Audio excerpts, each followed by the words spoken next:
Ini semoga tidak merugikan uang pajak. Ya Allah, ya Allah. Ya. Pemprov menyampaikan bahwa di saat pandemi ini perlu ada penghematan. Tapi sekarang ada kenaikan 10 miliar dianggap itu adalah wajar. Ketika Pak Jokowi datang ke Ancol tuh saya amati pertanyaannya netizen, Giring kemana Giring gitu, karena sebelumnya kan Giring sempat inspeksi gitu dalam tanda petik ke lokasi calon sirkuit itu, dan sekarang tiba-tiba Pak, dan dia waktu itu Giring meragukan beberapa bulan yang lalu, tiba-tiba sekarang Pak Jokowi mengatakan bahwa memastikan bahwa bulan Juni ini akan berlangsung, dan kita menunggu Pak Jokowi ngebut juga di sirkuit Formula E. Nah, kalau orang cuma sekedar marah dan sinis nggak bikin analisis, ya akhirnya menepuk air di dulang, terpercik muka sendiri itu kan. Nah, Pak Giring sebetulnya sekarang mungkin lagi cari isu baru untuk menafsirkan berita Jokowi berkunjung ke tempat yang dia hina dulu itu. Dan Anies nggak peduli dengan soal-soal itu. Saya selalu baca pikiran Anies bahwa dia menganggap ini anak-anak kecil ngapain sih ganggu-ganggu tuh.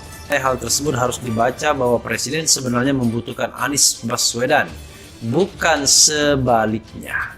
Kan yang kemarin itu fotonya harus dibaca bahwa yang perlu Anies itu akhirnya Pak Jokowi, bukan Anies yang perlu Pak Jokowi.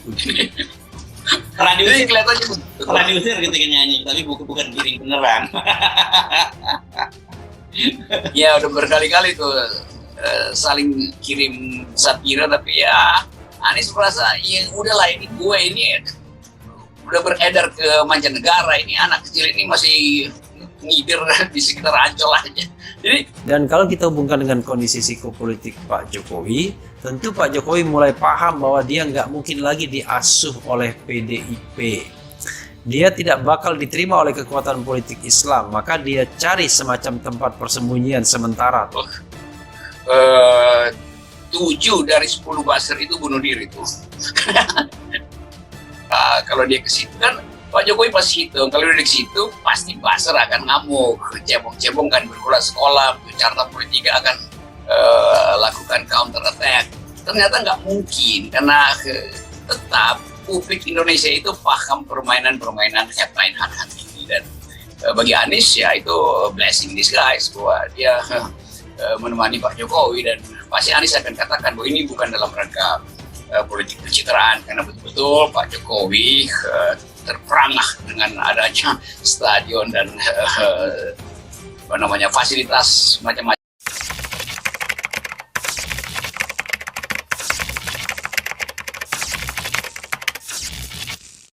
Konsiliasi tentang politik identitas ini tidak akan selesai, karena pada saat Anda mengatakan, oh itu pilih dong kan sama-sama Jawa, oh pilih dong sama-sama Sunda, ya itulah yang terjadi. Indonesia itu satu karena bineka, inti dari Indonesia itu tunggal ikanya.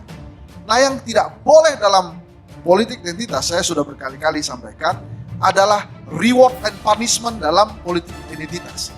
Kalau tidak pilih Mas AB masuk surga, masuk neraka. Kalau pilih Mas AB masuk surga, ya itu nggak boleh. Antara surga dan neraka dipilih gitu. Nah, menurut saya itu. Tapi kalau digunakan, ya pasti akan digunakan karena pasti itulah jualannya. Jualannya pada saat mencari dukungan, kan kalau dari public choice theory ya begitu. Kontrak dalam politik itu tidak pernah uang tapi suara. Makanya politik identitas tidak boleh ada reward and punishment, masuk neraka, masuk surga dan lain-lain itu. Kemudian, sekali lagi saya apresiasi apa yang dilakukan oleh Pak Jokowi dan Mas Anies kemarin.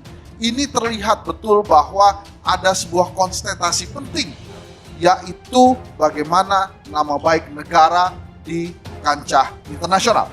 Jadi semoga apa yang terjadi di Ancol itu bisa menular kemana-mana, dan yang paling penting adalah di bawah ini mengerti dan adem. Jadi kemudian nggak perlu ada hal-hal yang terkait panas-panasan ya gitu. Apakah ini artinya Pak Jokowi melupakan apa yang telah dilakukan Anies dan lain-lain? Menurut saya inilah kerja-kerja Anies ya yang didukung oleh Pak Jokowi sebagai presiden, yang mudah-mudahan nanti ke depan bisa dilanjutkan. Kan toh Mas Abe juga tadi mengatakan ini hal yang membahagiakan ya Mas Abe.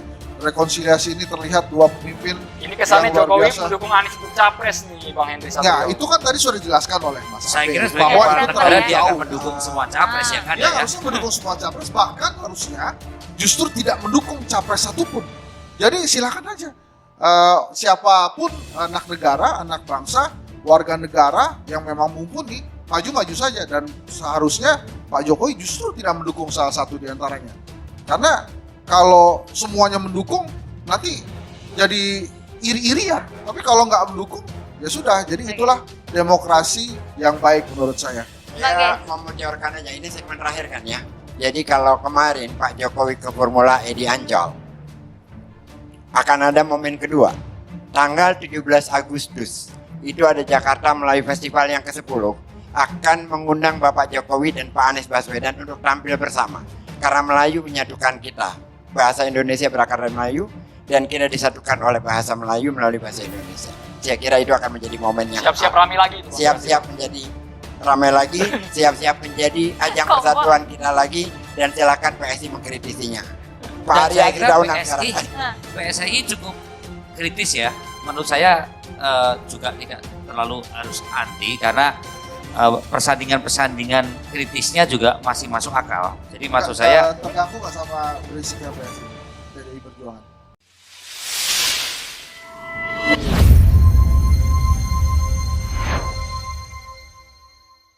Dalam situasi kontestasi, seorang kandidat itu dikuliti, dipertanyakan oleh masyarakat. Bahkan tugas seorang pengamat politik loh, yang harus bersikap kritis terhadap semua kandidat. Semua kandidat harus dikritisi oleh seorang pengamat politik. 2016. Dan itu adalah sesuatu yang biasa. Jadi silahkan para pendukung Mas Anies untuk menjelaskan sikap dan posisi Mas Anies. Mas G sudah diberi ruang untuk menjelaskan itu, dan itu good, bagus gitu loh. Tugas PSI adalah meletakkan ini di meja, bertanya kepada publik, persoalan ini ada loh di tahun 2017, silahkan nilai. Itu biasa. Di PSI tidak ada. PSI dia menyatakan lebih baik kafir tapi tidak koruptor daripada muslim tapi koruptor. Sekali lagi PSI tidak pernah menggunakan politik identitas. Apa yang kami kritik justru adalah praktik politik identitas. Itu yang kami kritik. Jadi sekali lagi, Bung G sudah menjelaskan posisi Mas Anies, silakan. Yang patut dipertanyakan adalah kenapa di 2017. intinya gini. Demokrasi ada dalam narasi bagaimana untuk semakin menguatkan aspek kebangsaan kita. Jadi hak menyatakan pendapat itu memang perlu. Kebebasan itu perlu. Menyatakan pendapat itu penting di dalam narasi demokrasi. Tapi sekali lagi, akhir-akhir ini kok terus berlanjut narasi demokrasi itu memperlepah sendi-sendi kebangsaan kita. Ini yang kita pernah permasalahkan momen 2017, dan itu menurut Bang Ges sudah ada corrective action untuk hal-hal yang seperti dilakukan Anies saat ini. Dan tetap dikritisi nanti pada momen event-event selanjutnya, tentunya akan menjadi catatan bagi PSI dan PDI Perjuangan. Ini yang terkait kalau tadi diungkit-ungkit tadi ya. Dan saya kira tim Anies termasuk Bang Gis juga sudah melihat bahwa tidak efektif buat bangsa, mungkin efektif buat mendulang elektoral, tapi untuk bangsa ini kan kita sepakat dulu kebangsaan kita ini lebih dikedepankan daripada aspek hal yang menyakit kebebasan dan menyatakan pendapat. Saya kurang sepakat kalau demokrasi itu menjadi ideologi tunggal. Maka waktu itu Bung Karno bicara kebangsaan, sosionasionalisme. Ini selesai dulu. Kesadaran kita sebagai bangsa, kesadaran kebersamaan kita, kesadaran perbedaan dalam kebinekaan tunggakan kita, itu menjadi hal yang penting. Baru kita berdemokrasi. Bang Ges sudah mengatakan tidak dilakukan Anies, walaupun Anies mendapatkan proses elektoral karena isu itu. Tetapi selama pemerintahan saat ini dia sampaikan bagaimana hubungan dengan gereja, bagaimana hubungan dengan minoritas, itu dilakukan oleh Anies. Saya kira ini menjadi catatan kritis demokrasi kita hari ini, dan mari kita sama-sama bahwa ini bahaya loh ya. Hal yang menyangkut kebebasan untuk menggunakan berbagai narasi, menggunakan narasi agama-agama sekedar kepentingan politik, ini sangat berbahaya dan terjadi di bangsa dan negara manapun yang akhirnya terpecah.